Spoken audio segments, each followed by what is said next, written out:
It's Shabbos. How's everybody doing? Shabbos is almost here.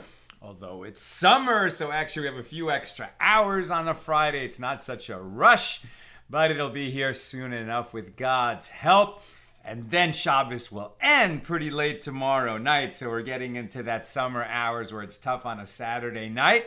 But I try to get on the air within about half an hour if I can, although sometimes it's a little bit more than that right after Shabbos ends. Let's light up the darkness. Who is with us on a Friday afternoon?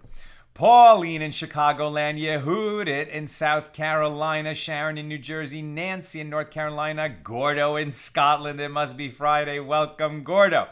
James in Indianapolis, Paula loves the haunting music. John in Maine. That song is called Lecha Ezbach from Eitan Katz's Unplugged number 2. Where was I? Bella in Florida. Franco in Trieste, Italy. Welcome, Franco. Love that we can get Europe in on Fridays when we're earlier. And Sabi in Budapest. Servus? My grandmother, my mother spoke Hungarian in my presence every day of my life growing up. But they never spoke to me in Hungarian, so I just never learned the language. All I know is igen, yes, and nem, no. Servus, Anyuka, right? That means hello, mother.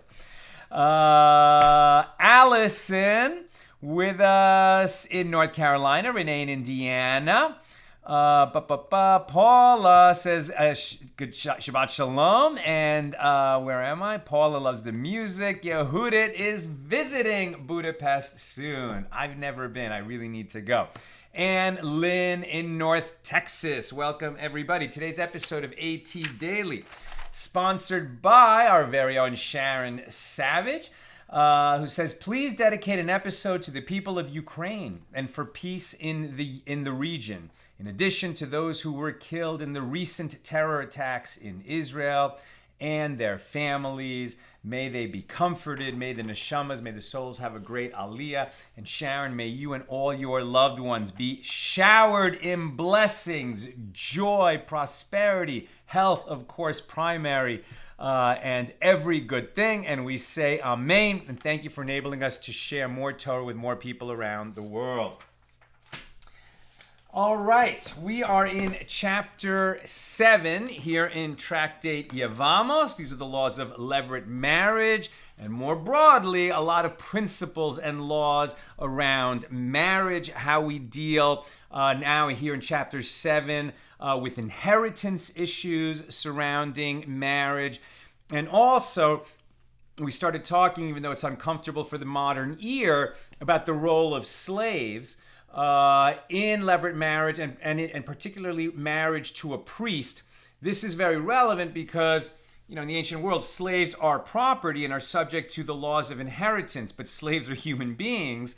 And so the question comes up, when a slave is owned by a priest, they eat terumah. They can eat of consecrated food. The greatest Torah scholar in the world, if he's not a priest, cannot eat terumah. He cannot eat food that's consecrated to be eaten only by priests. But a slave, the lowliest slave, if he happens to be owned by a priest, eats the holy food, the consecrated food. So what happens when, let's say, a woman who's the daughter of an Israelite, a non-priest, marries a priest, so now she can eat terumah, her children can eat terumah. In his household, when he dies, she can no longer eat consecrated food unless she has a child by that priest. If he's a male, if he's a son, then he is a priest. The son of a priest is a priest. He may not be qualified to serve as a priest, but he has the identity of a priest, and his mother can eat terumah on his behalf, or because of him, due to him.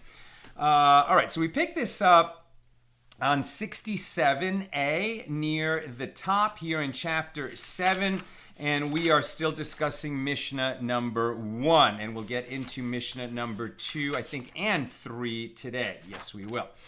Okay, Rav Yehuda said, if the wife brought with her into the marriage, and because we're talking about laws of inheritance and how this impacts the laws of eating terumah with regard to slaves, we also saw that there's this particular aspect of inheritance law and property law, that a woman can bring property into a marriage that is set aside for her, so that if they divorce, the husband never took possession of that property and it will leave with her in the case of a divorce. It's like a prenup that benefits the wife.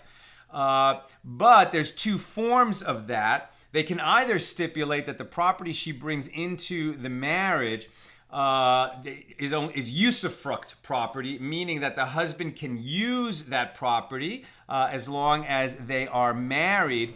But if there's any increase in the value of that property, that increase accrues to her. And if the property is damaged or lost, she bears that loss. Then that property is considered to really be hers, and he just gets a right to use it.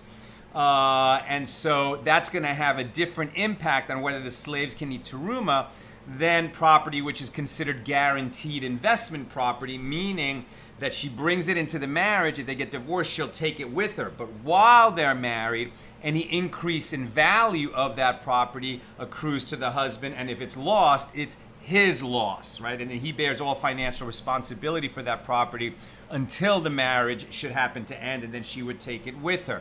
And that has a different impact on whether the slaves can eat terumah or not. In the first case, they cannot eat terumah because they're hers, in the case that, the husband dies. And in the second is different. All right, so 67a, Rav Yehuda said, if the wife brought with her into the marriage two belongings of guaranteed investment, right? So this means that she's bringing this property into the marriage, but the husband is going to be responsible for it while they are married. If it increases in value, he gets that benefit. But if it's damaged or lost, he's going to have to pay her that monetary value if the marriage ends. He's going to owe that to her. So she brings in two belongings to this marriage, and they're in the guaranteed investment type of property, and they are both worth 1,000 dinars. And they appreciated until they stood at 2,000 dinars. So if now the marriage ends, one of them she collects as payment on her marriage contract. It is now worth as much as her dowry was worth at the beginning of the marriage. And as for the other one, this other property, she pays its monetary value to the husband or the husband's family if the husband died, and she takes it from her husband because it is an asset of her paternal family.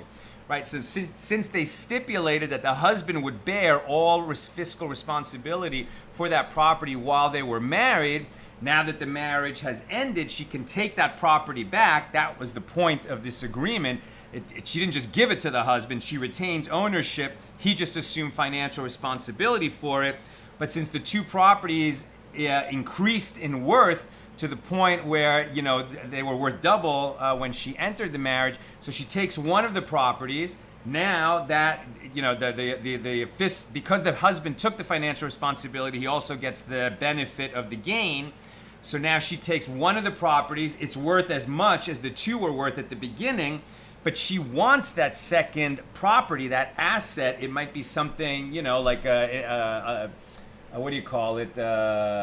Something beautiful that belonged to her parents, to her father's family, and she wants to keep it with her, an heirloom of some sort. So therefore, she's going to have to pay the value of that to her husband.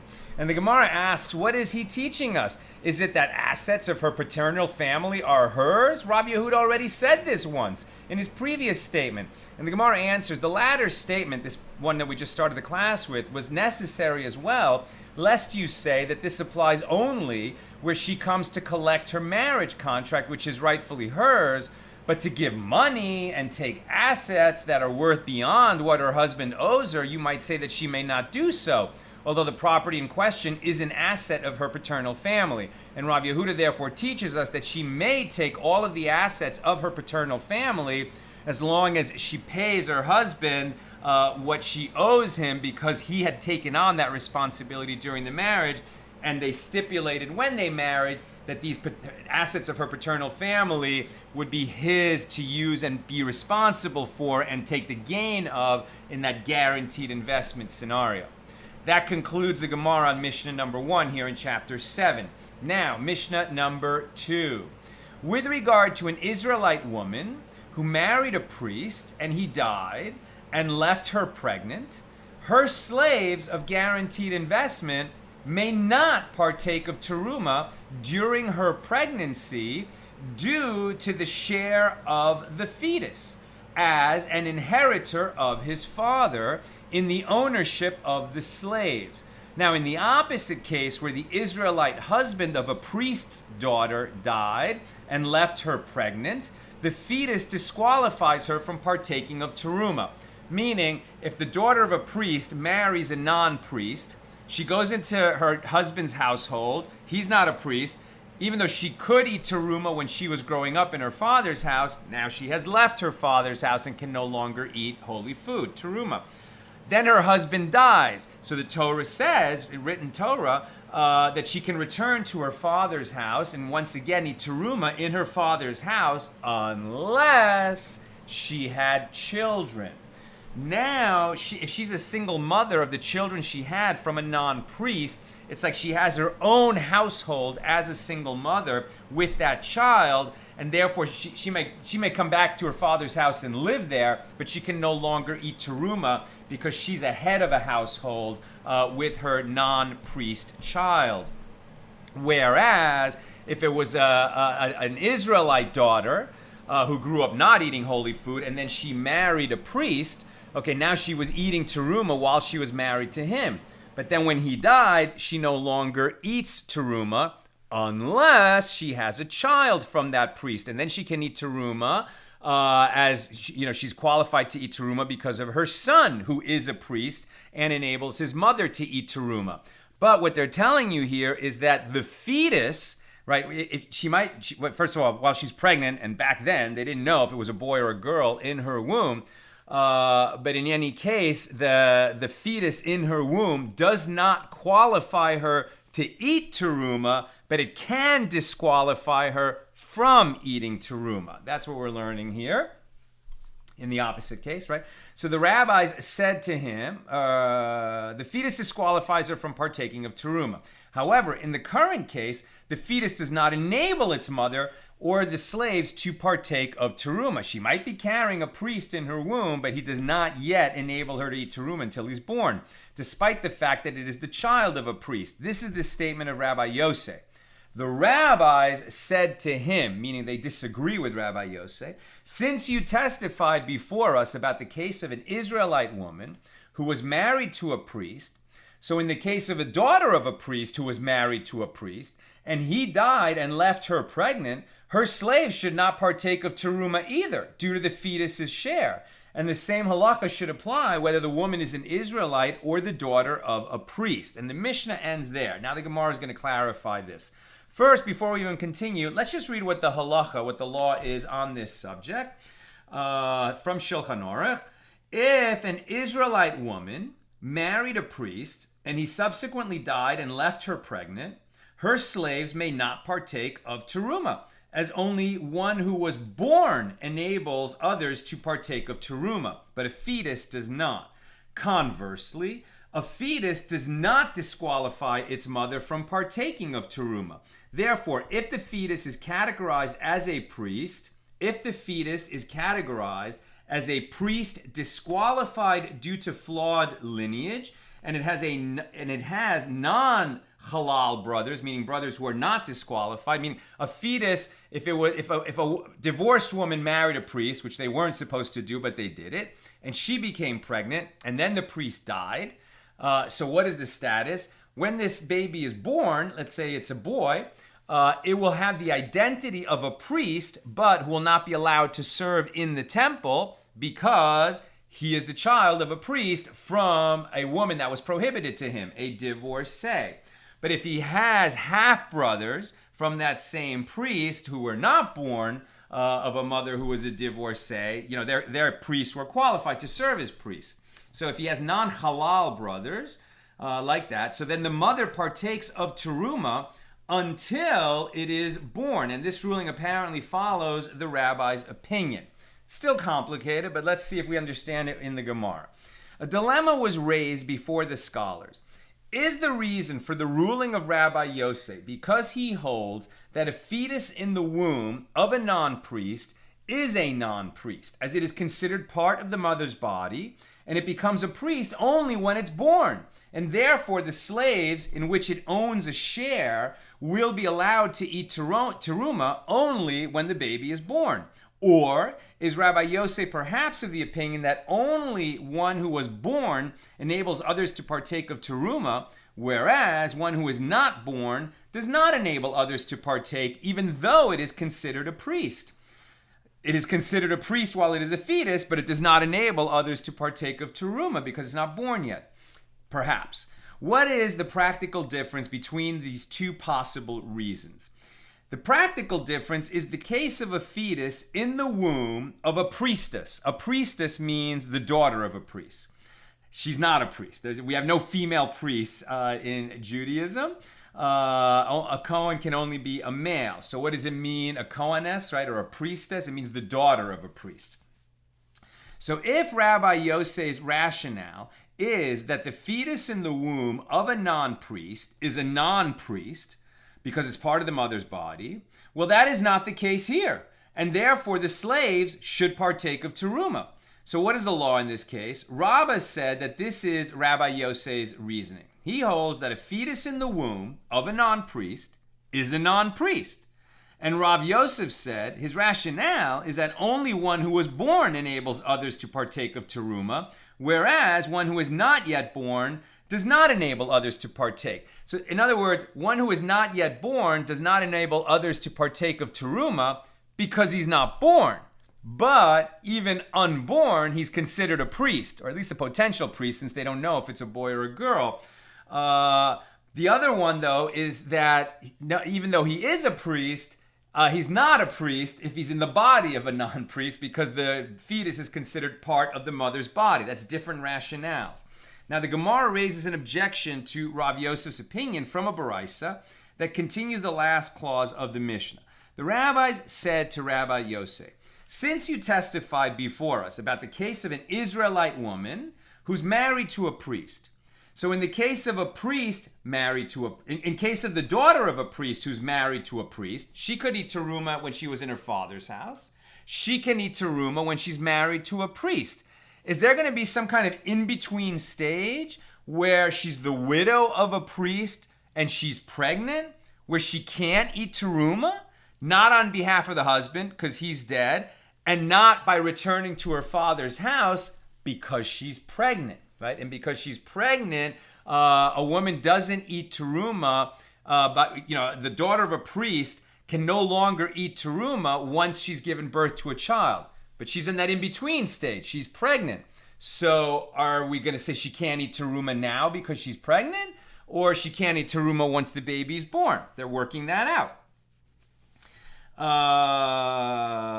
Okay, so the Gemara raises an objection to Rav Yosef, and the rabbi said to Rabbi Yosef, since you testified to us about the case of an Israelite woman married to a priest, in the case of the daughter of a priest who was married to a priest, what is the law? He said to them, with regard to the former case, I heard from my teachers that slaves do not partake of terumah.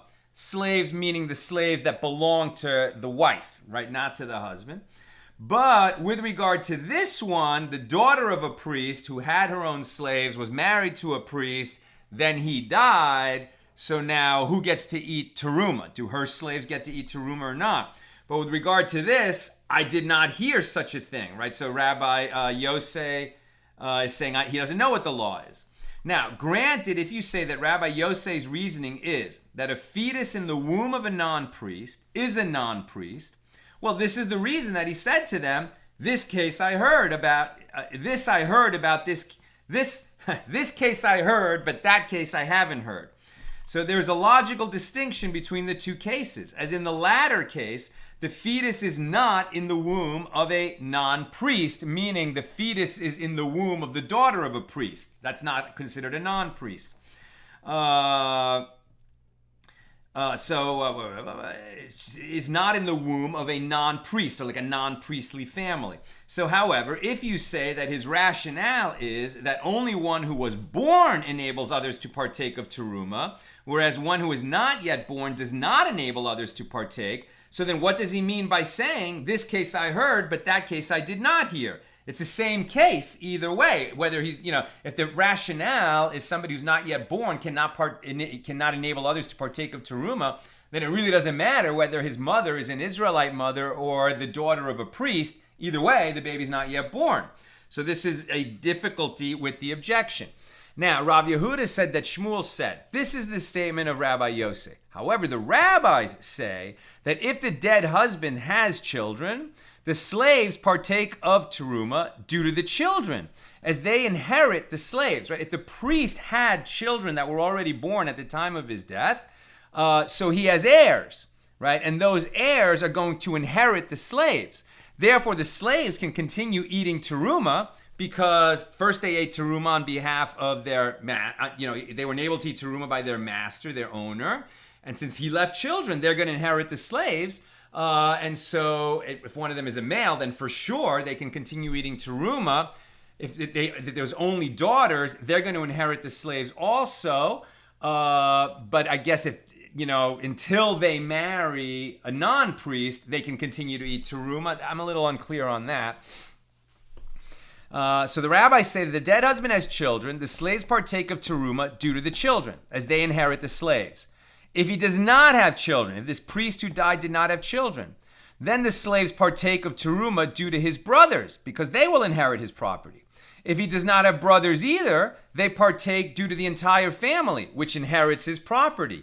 The fetus does not disqualify them, as it does not yet own its share of the inheritance. Right? The Gemara asks, by saying that this is only Rabbi Yosef's stance, Shmuel seemingly indicates that he himself does not maintain that opinion. However, Shmuel said to Rav Chana of Baghdad, go and bring me an assembly of 10 men, and I will say to you before them a law that I seek to disseminate. And here's the law. One who transfers ownership of an object to a fetus, the fetus acquires it. Consequently, according to Shmuel, a fetus can own property, a fetus can acquire property, which is the premise of Rabbi Yosef's stance that a fetus shares the inheritance even before he is born. And the Gemara answers, rather, although Shmuel said that this is only Rabbi Yosef's stance, he holds likewise. So what is Shmuel teaching us by saying so? He is teaching us that the rabbis disagree with Rabbi Yosef. Shmuel agrees with Rabbi Yosef, but the rabbis don't. The majority don't. So the Gemara asks, but do they really disagree? Didn't we learn that Rabbi Zakkai raised an objection to this statement from a Baraisa? This was a statement that Rabbi Yosef testified that he heard from the mouths of Shemaiah and Avtalion. Right? This was the pair of sages, I think, in the generation before Hillel and Shammai. And the this was during the Second Temple, right? When the Second Temple was still standing. And the rabbis acknowledged his testimony. So apparently they accepted his opinion.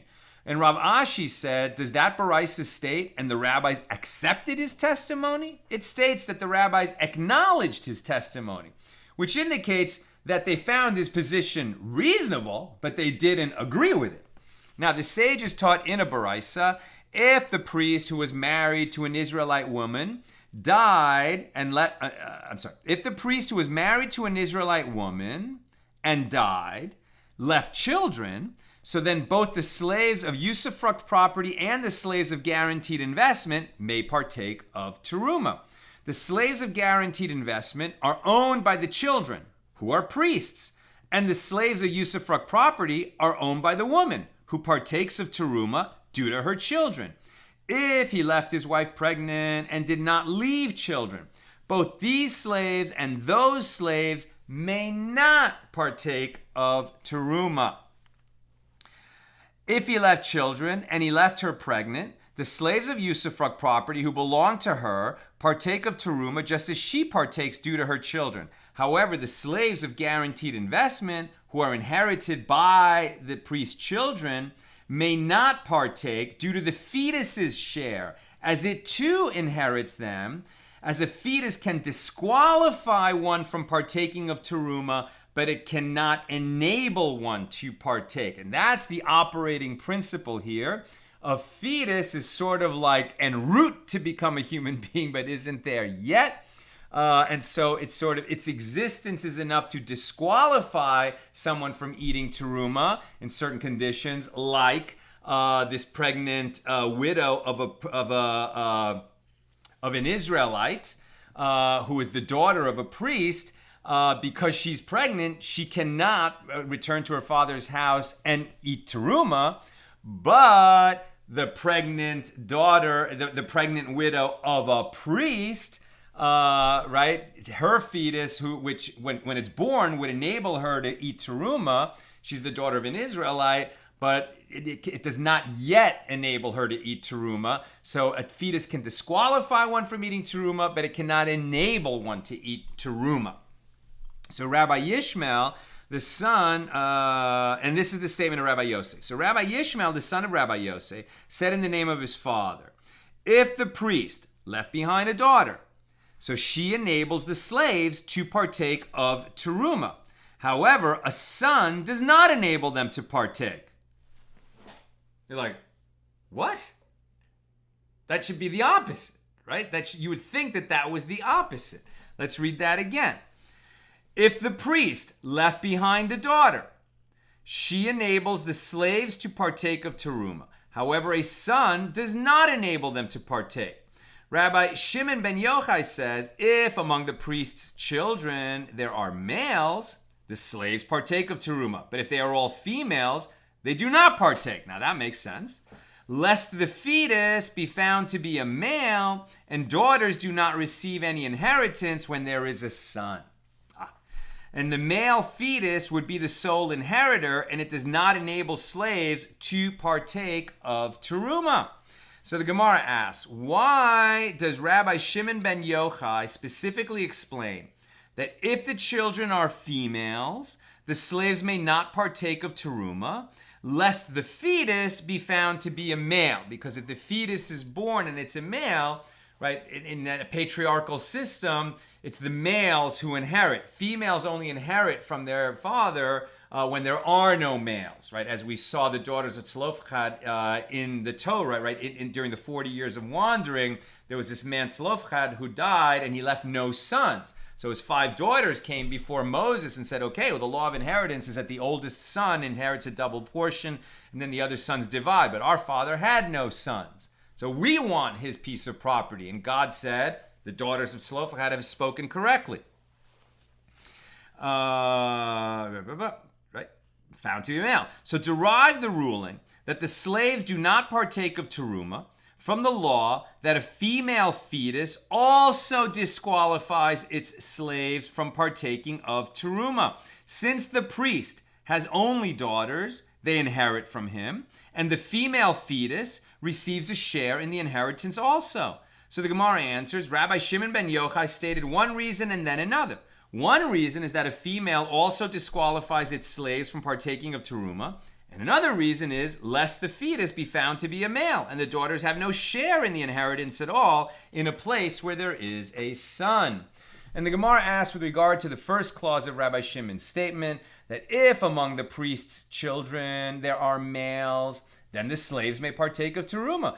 But even though sons inherit from their father, isn't there a fetus to be accounted for, as perhaps he too is a male, and therefore he has a share in the inheritance? And the Gemara answers, Rabbi Shimon holds that we are not concerned about the minority of cases.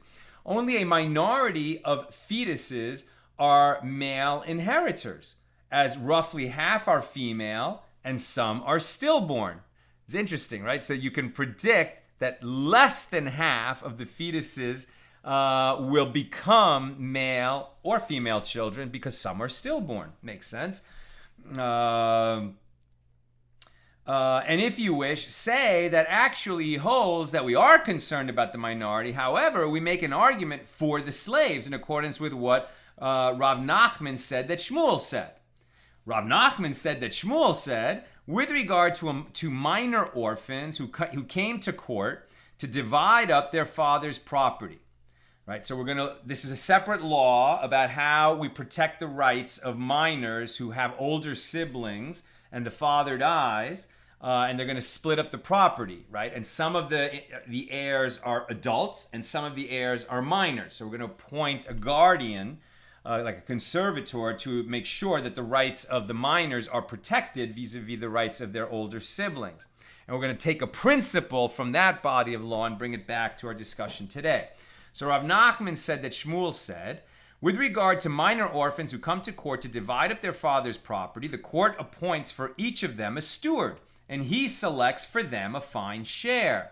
When the orphans have grown up, they may object to the manner in which the property was divided, and they may want to redistribute it. And Rav Nachman himself said that when they have grown up, they may not object, as if they may object, what good is the power of the court that stepped in, appointed a steward, and made sure that the property was divided up fairly? So here too, an appointed steward selects a share of the inheritance on behalf of the fetus, and this share does not include any of the slaves. Therefore, the slaves may partake of terumah. However, if all of the children are females, this arrangement is impossible because if the fetus is a son, all the property belongs to him. So based on the use of Rav Nachman's ruling to explain Rabbi Shimon's opinion, the Gemara suggests, let us say that Rav Nachman's opinion is corresponding to one side of a dispute between Tanaim, the rabbis of the Mishna, as the rabbis disagree with Rabbi Shimon. The Gemara rejects this suggestion. No, it is possible that everyone in the dispute accepts Rav Nachman's ruling, and here they disagree only with regard to whether we are concerned about the minority, as previously suggested in a case where arrangements were not made to protect the inheritance rights of the fetus. So it was taught in the previous clause of the Baraisa that Rabbi Yishmael, the son of Rabbi Yosei, says, in the name of his father, if the priest left behind a daughter, she enables the slaves to partake of terumah. However, a son does not enable them to partake of it. And the Gemara asks, what is different about a son, according to this opinion, who does not enable them to partake due to the fetus's share, as it owns a share of the property if it is a male? And what is different about this male that is not going to enable the slaves to eat terumah because there's the possibility that this fetus, which complicates the situation, might be a male and it would, divide up the property with this other one, the sons who are already born, and that therefore in that situation, none of the slaves can eat terumah. Why is that different in the case of that there are daughters, only daughters, that the priest left daughters? So a daughter should not enable them to partake either for the same reason, due to the fetus's share. And Abaye explained, here we are dealing with a case of an inheritance of insufficient property. That is enough only to sustain the daughters until they come of age.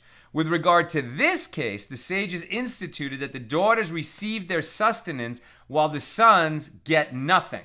And this is also a case where there is a surviving son together with a daughter. Now, this is interesting. The law about an inheritance of insufficient property, it goes all to the daughters. If a person died and left property, his daughters receive their sustenance from the estate until they come of age, and the rest is divided among the sons. If the inheritance is sufficient only for the daughters' sustenance, they receive their sustenance from the property until they come of age or get betrothed, even if the sons are forced to beg for their livelihood. Right, so here's one of these cases where the distinction between males and females is a sharp distinction, and whereas in that patriarchal society, usually these distinctions favor the males in so many ways, but in terms of protecting the disenfranchised and the powerless, the sages went very far, and where there was only a small estate, it's going to go to the benefit of the females before the males get anything, even if the males have to go begging for their livelihood.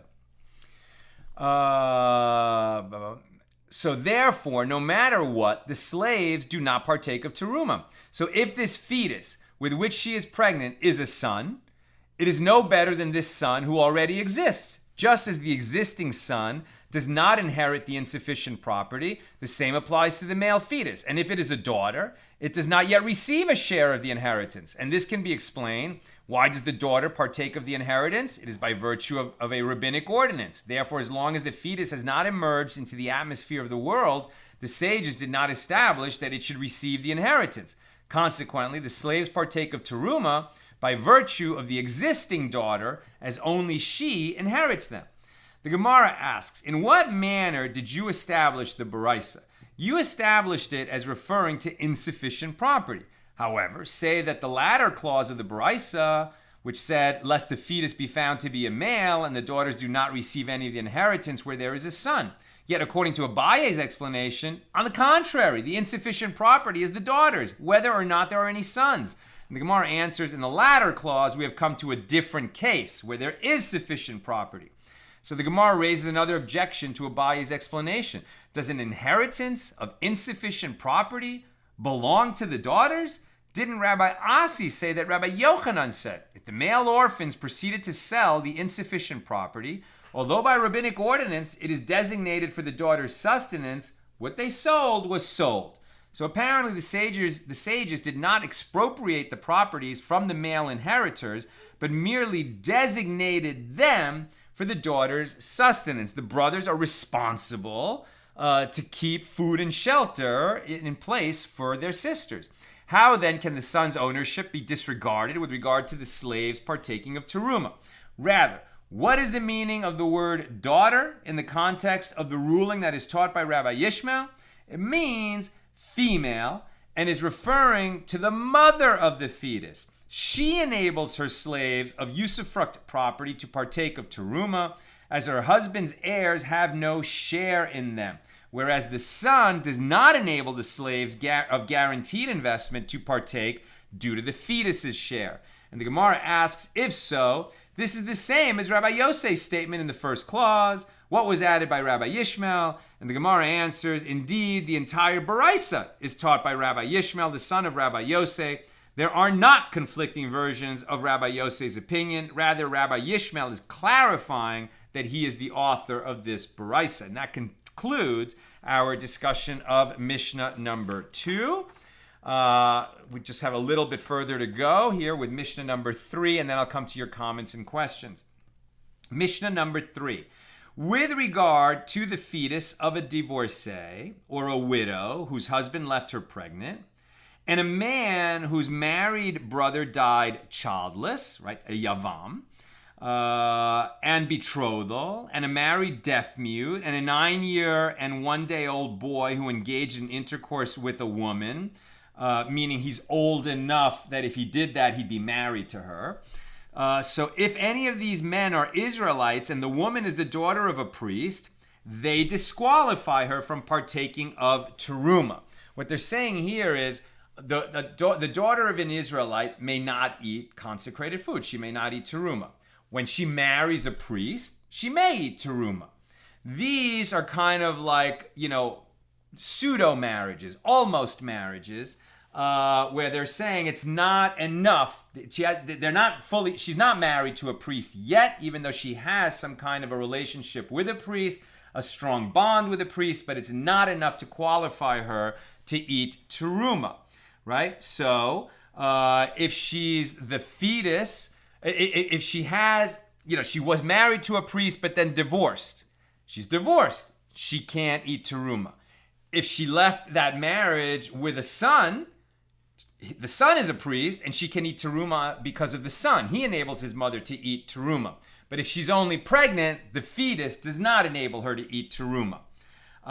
If she was married to a priest, they didn't have a child, but the priest had a brother. So now she's the widow. She's a Yevama, and she has a Yavam, right? Her priest husband who died left a brother, so they have the levirate bond between them. But until they actually perform Yibum, she cannot eat terumah. Just having that bond is not enough to enable her to eat terumah. If she marries a priest who is a deaf-mute, which in ancient times was understood to be somebody who doesn't communicate well enough to signal to us whether he understood the contract that he's entering, and therefore it's not a valid marriage in this situation, and it's not enough for her to eat terumah. If she married this boy, right, he's old enough that if they got married, they would need a bill of divorce to part company, but he's still young enough that he doesn't enable her to eat terumah. All of these men, priest, who engage in intercourse with a woman, if any of these men are Israelites and the woman is the daughter of a priest, they disqualify her from partaking of terumah, right? So in these kinds of relationships, if they are priests and she's the daughter of an Israelite, they don't enable her to eat terumah. But if she's the daughter of a priest and she has this kind of near married relationship with any of these men, they do disqualify her from eating terumah.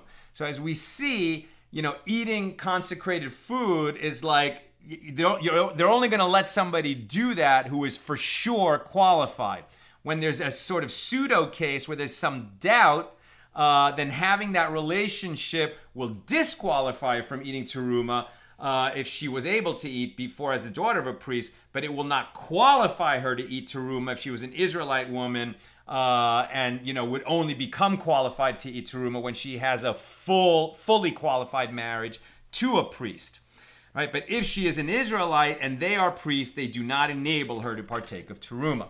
Likewise, in the case of a boy with regard to whom there is uncertainty as to whether he is 9 years and 1 day old, and uncertainty whether he is not, who engaged in intercourse with a woman, and in the case of a boy who betrothed the woman, with regard to whom there is uncertainty whether he has reached puberty or not, they too can disqualify the woman from partaking of terumah and cannot enable her to partake, as in the previous cases. And this is a case we've seen before. If there was a house and it collapsed, and inside the house there was a man who had married his niece. He married his brother's daughter. And it is unknown. They both died, but we don't know which one died first. This has ramifications on the law of Yibum, on the law of levirate marriage.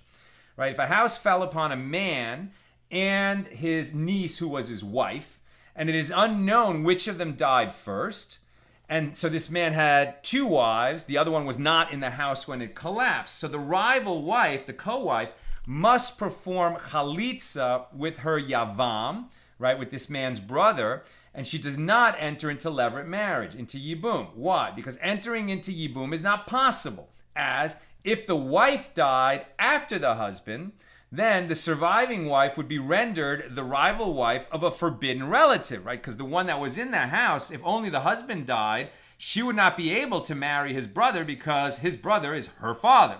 And since that's a forbidden relationship, she also exempts her co-wife.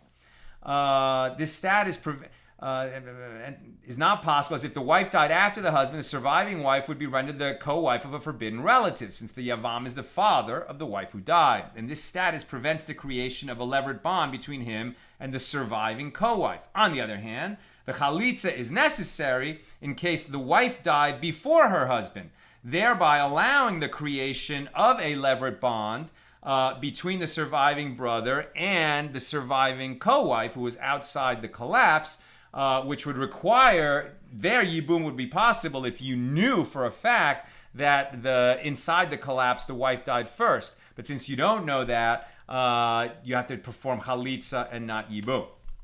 So now the Gemara. It is taught in the Mishna that the fetus disqualifies its mother from partaking of terumah, but does not enable her to partake of terumah. And the Gemara explains, if she is the daughter of a priest who married an Israelite, and her husband died and left her pregnant, the fetus disqualifies her from partaking of terumah, as it is stated. But if a priest's daughter be a widow or divorced and have no child, and is returned to her father's house as in her youth, then she may resume eating terumah in her priest father's household. The phrase "as in her youth" excludes a pregnant woman whose body has changed from what it was when she was a youth. If she is an Israelite woman that married a priest, The fetus does not enable her to partake of terumah, as one who was born enables others to partake of terumah, but one who is not yet born does not enable others to partake. And it is taught in a Mishna that the same principle applies to a Yavam, the surviving brother of a man who died without a child, and he was married. And the Gemara explains, if she is the daughter of a priest who has a levirate bond to an Israelite, the Yavam, he disqualifies her, as it is stated in the verse above, and is returned to her father's house, which excludes a widow waiting for her Yavam. After they perform chalitza, she returns to her father's house, and then maybe she could eat terumah, right? Unless being a divorcee would disqualify her. But if a priest's daughter be a widow or divorced and have no child and is returned to her father's house, she may eat the consecrated food, right? So a chalutza, one who was a widowed, and then there was a yavam, but they perform chalitza, and she's the daughter of a priest, she can return to her father's house and eat terumah once again. If she's an Israelite woman with a levirate bond to a priest, he does not enable her to partake of terumah. As the merciful one states in the Torah, the purchase of his money, he may eat of it. And this woman is his brother's acquisition. The bond with her Yavam ensued from his late brother's marriage to her, not through any action of his own. Right? Once her husband died, she can no longer eat terumah. She has a levirate bond with her husband's brother. That guy's a priest, but until they perform yibum, she can't eat terumah. And if they perform chalitza, she won't be able to eat terumah. The Mishnah states that the same principle also applies to betrothal.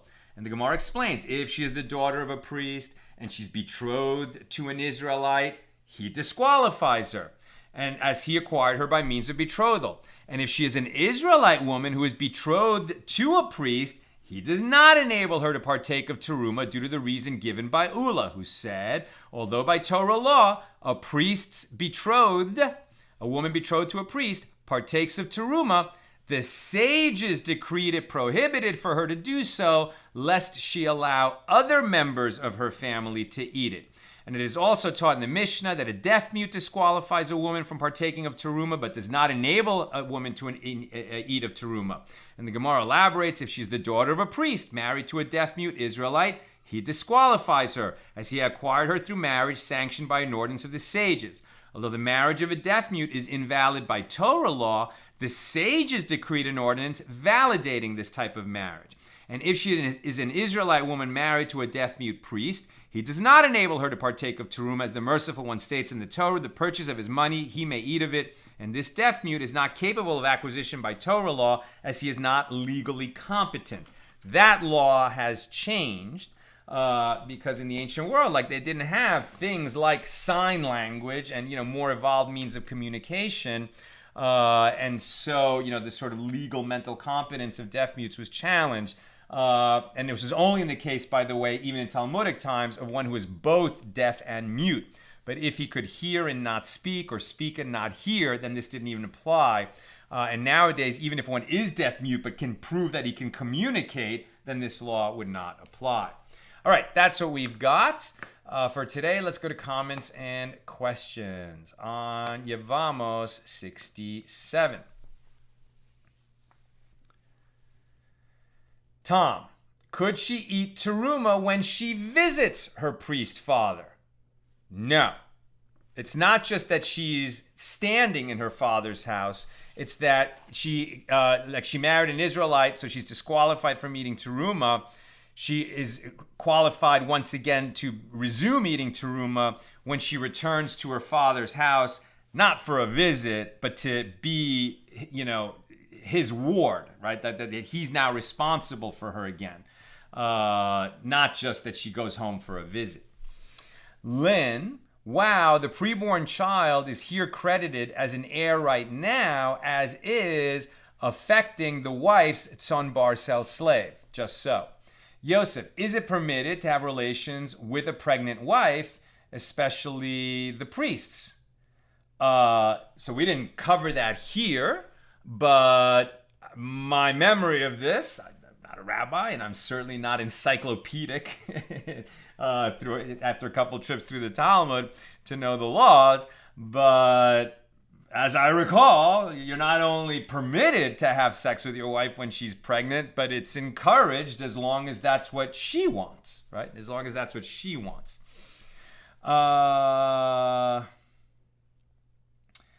Sharon, why is it especially significant that one eat terumah?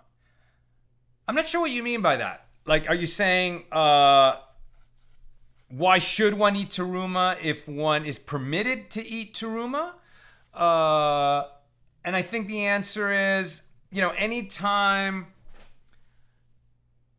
like terumah is set aside for priests to eat.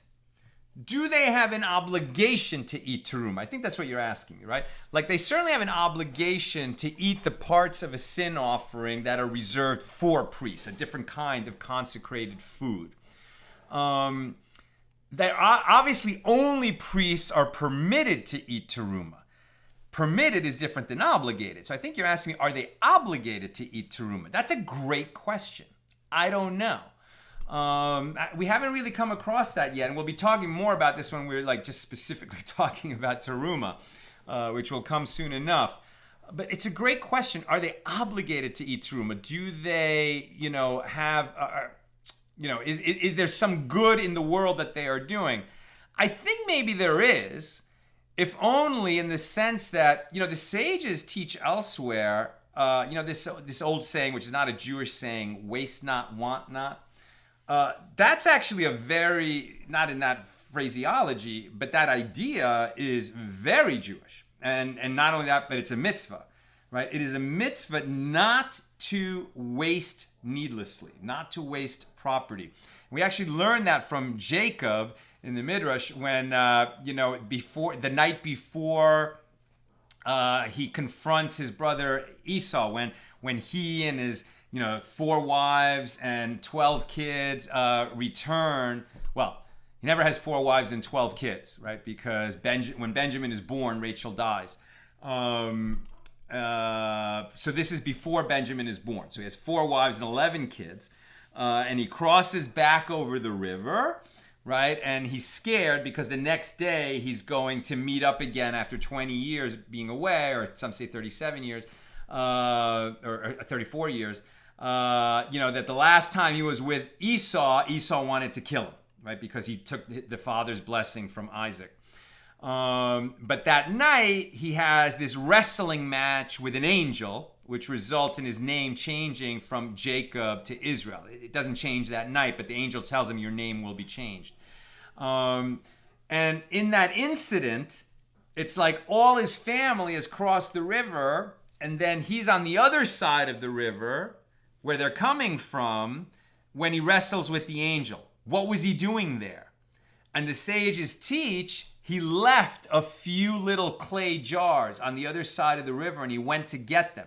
Now, this is a man of enormous wealth, right? Because all those years that he worked for his father-in-law Lavan, and then they had the deal that he would take the speckled and spotted goats to be his herd. And then God blessed them that like all of the goats that were born were speckled or spotted. And so he had like huge holdings. So it's like, imagine a millionaire who's gonna, run back and pick up, like a few pennies that were dropped. Now, non-Jews who are anti-Semites will sort of make fun of Jews as being cheap, and will stop to pick up a dime. But actually, that is a teaching from our sages that you don't let things be wasted needlessly. Now, there's a difference between being careful that things don't go to waste so that it'll be like an asset that is lost, versus being generous to give charity, right? So you should be cheap, as it were, in making sure things don't get wasted. But you should be broadly generous in terms of giving money away to the orphan, the widow, and others who are needy. And there, like that's why in the field, you're not allowed to go back and pick up the gleanings. You have to leave the corner of the field unharvested, and anything that your harvesters drop, meaning those dropped gleanings as they go through and harvest a field, you can't go back and get that. That seems like waste, and a lot of it will end up wasted. But it's also left there so that people who are poor and hungry can come along and collect it, right? So, so it almost seems like, actually, if you see the dime on the street, no, that you leave, right? You don't pick that up because a poor person might come along and pick that up. But a dime that fell into the sewer and you can somehow pick it up, that you should pick up because otherwise it would go to waste. So with this idea of terumah, if only priests can eat it, and no one else can eat it, then it would seem like a priest who has an opportunity to eat it, should eat it because he's eating the holy food that is set aside for priests, and maybe there's a mitzvah in that. I'm just not sure if that's a mitzvah in itself, but also because you're preventing it from coming to waste since no non-priest can eat it.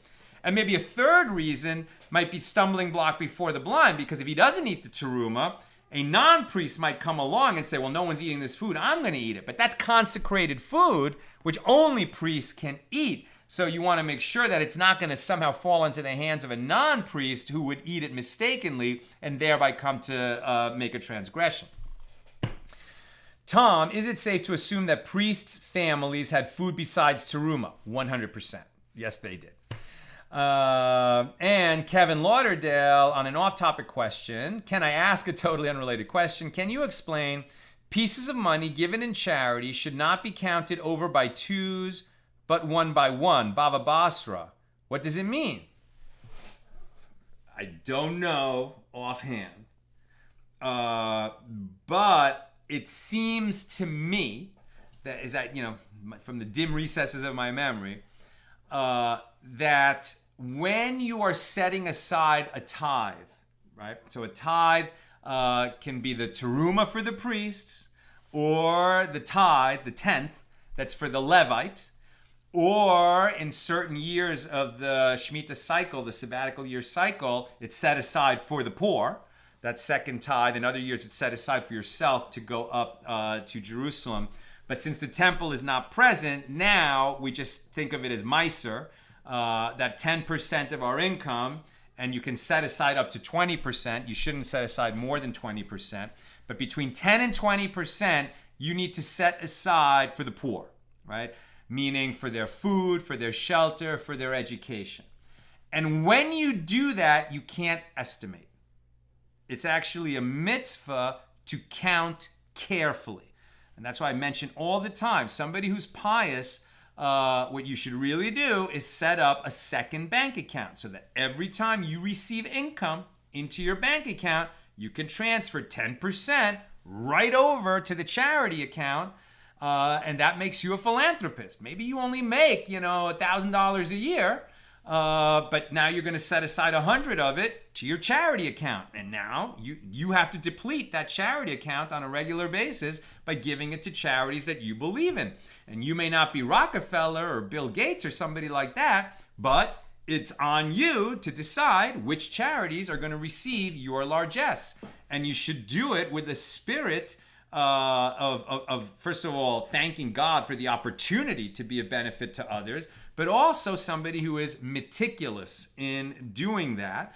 And when you do that, when you are very, meticulous in setting aside 10% of your income for charity, so now God is your partner, right? God is your business partner no matter what your business is. It better be a kosher business, right? You should not be a pornographer and setting aside 10% to charity. You just shouldn't be a pornographer, period.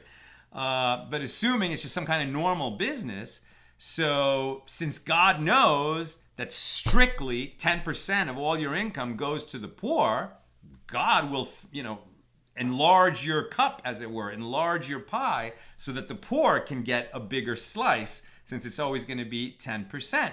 And everyone, including us, who has, committed religiously to give 10% of their income to the poor, finds that, they don't end up with less income, they end up with more. In terms of net income versus gross income, you should do a little bit more research on this. It is net income, but it's not calculated the same way as, taxable income for the IRS. Certain things count, certain things don't. It requires more research. that just requires a little bit more understanding. Just look up the laws of tithing and Meiser under Jewish law. Okay, that's what I've got for us today. With God's help, we'll be together again tomorrow night after Shabbos ends. Have a great, sweet, restful, rejuvenating, but above all, peaceful